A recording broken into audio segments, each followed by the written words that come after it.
Are you trying to diagnose your F10 runaway heat code in this oven? If you are, you might need what's in this box.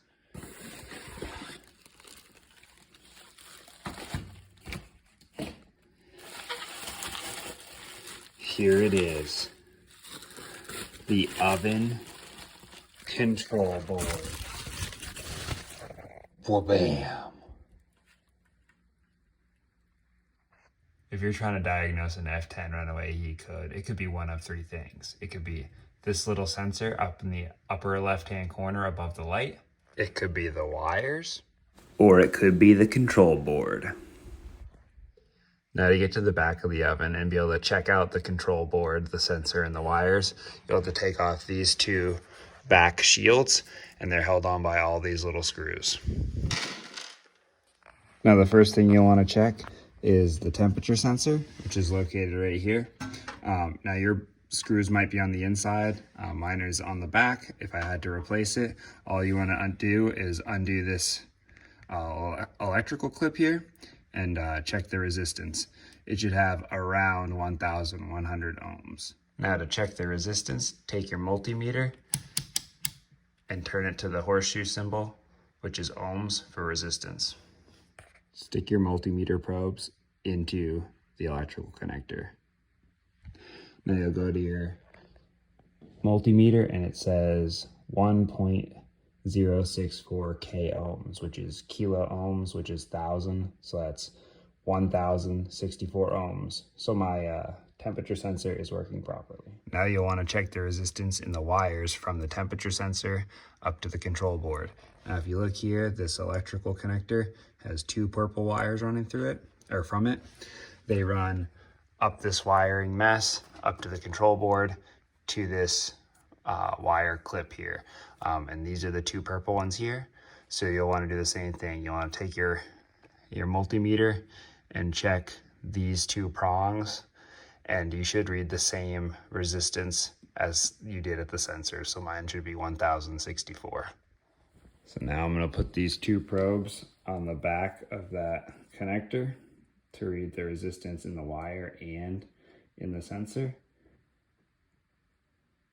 And I'm getting 1,064.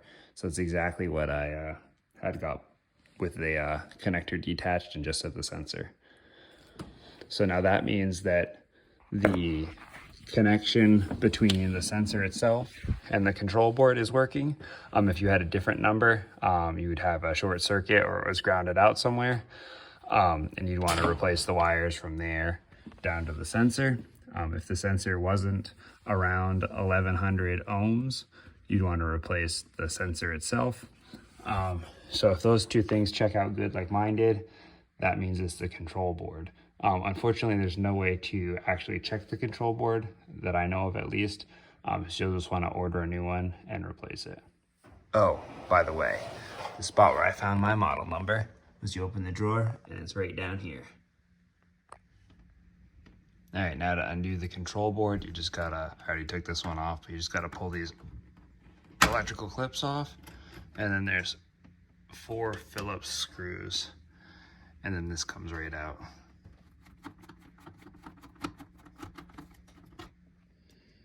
Now before I fully install it and put the button overlay on top, I wanted to just try it out. So I'm preheating the oven to 350 and hoping I don't get an F10 runaway heat code.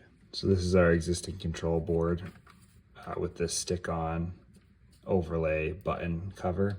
I didn't order a new one. I'm gonna try and peel this one off and reuse it. They're like $20 or $30 online, but mine's in pretty good shape, so I'm hoping to save it.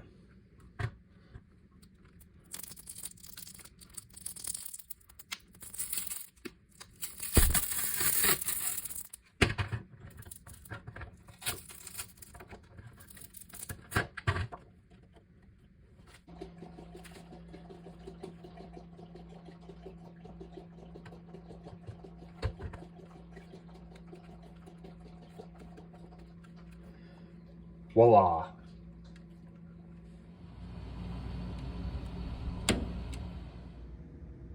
Now that you've replaced the control board, plugged your oven back in, now you can bake again. slap the like button, leave a comment, maybe even subscribe. Do something crazy. Thanks. Bye.